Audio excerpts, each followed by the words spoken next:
Assalamualaikum warahmatullahi wabarakatuh. Saya Oktarinda Rahmadani. Di sini saya akan menjelaskan beberapa materi.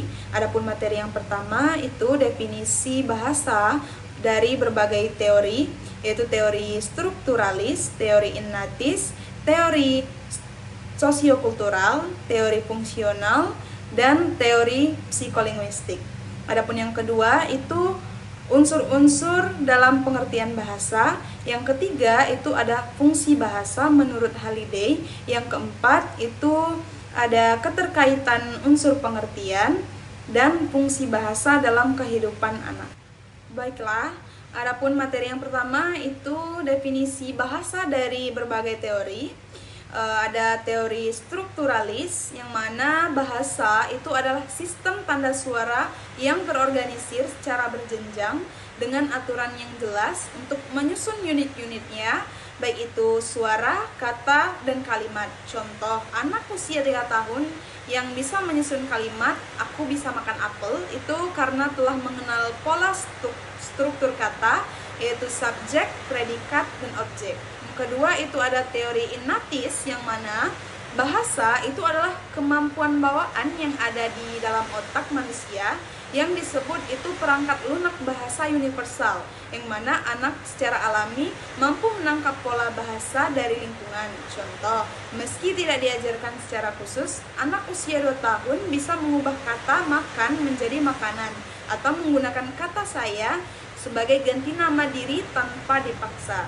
Yang ketiga itu ada teori sosiokultural, bahasa alat komunikasi yang dipelajari melalui interaksi dengan orang lain dan dipengaruhi oleh budaya sekitar. Contoh, anak yang sering bermain dengan teman sebaya itu akan belajar menggunakan kata-kata seperti main bareng atau gimana kabarmu, sementara anak yang sering berinteraksi dengan orang dewasa akan lebih banyak menggunakan bahasa formal seperti tolong atau terima kasih.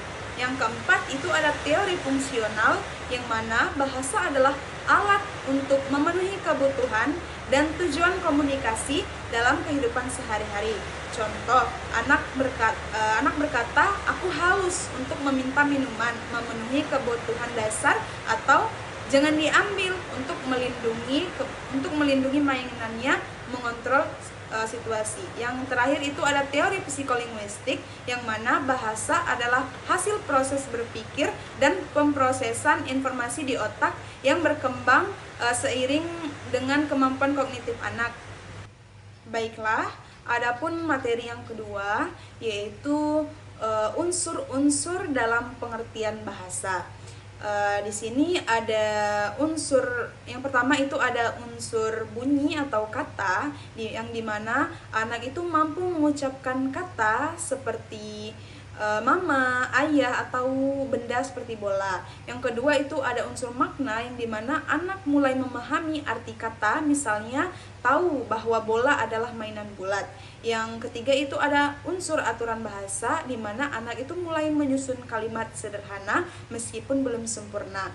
Yang keempat itu ada unsur fungsi komunikasi, yang dimana anak menggunakan bahasa itu untuk berbicara dengan orang lain. Yang terakhir itu ada unsur sosial, yang dimana anak berbicara sesuai situasi, misalnya berbicara sopan kepada guru. Adapun materi yang ketiga yaitu fungsi bahasa menurut Halliday. Di sini Halliday menyebutkan beberapa fungsi bahasa pada anak, yaitu ada fungsi instrumental, yang dimana untuk memenuhi kebutuhan seperti minta makan atau minum. Yang kedua itu ada fungsi regulatori, untuk mengatur perilaku orang lain. Yang ketiga itu ada fungsi interaksional, untuk menjalin hubungan sosial. Yang keempat itu ada fungsi personal, untuk mengekspresikan perasaan. Yang kelima itu ada heuristik, untuk mencari informasi. Yang keenam itu ada imajinatif, untuk berkhayal atau bermain peran. Yang ketujuh ada representasional, untuk menyampaikan informasi. Materi yang keempat itu adalah keterkaitan unsur pengertian dan fungsi bahasa dalam kehidupan anak. Di sini unsur dan fungsi bahasa itu saling berkaitan, yang dimana anak yang memahami kata dan maknanya itu dapat menggunakan bahasa sesuai fungsinya.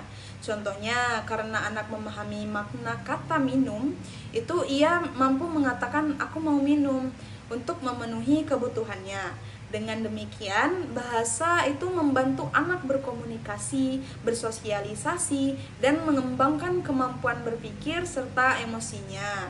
Adapun kesimpulan dari materi tadi itu adalah perkembangan bahasa anak usia dini itu terlihat dari kemampuannya memahami dan menggunakan bahasa dengan baik dalam berbagai situasi. Perkembangan ini itu dipengaruhi oleh kemampuan bawaan dan lingkungan, sehingga perlu distimulasi secara terus-menerus sejak usia dini.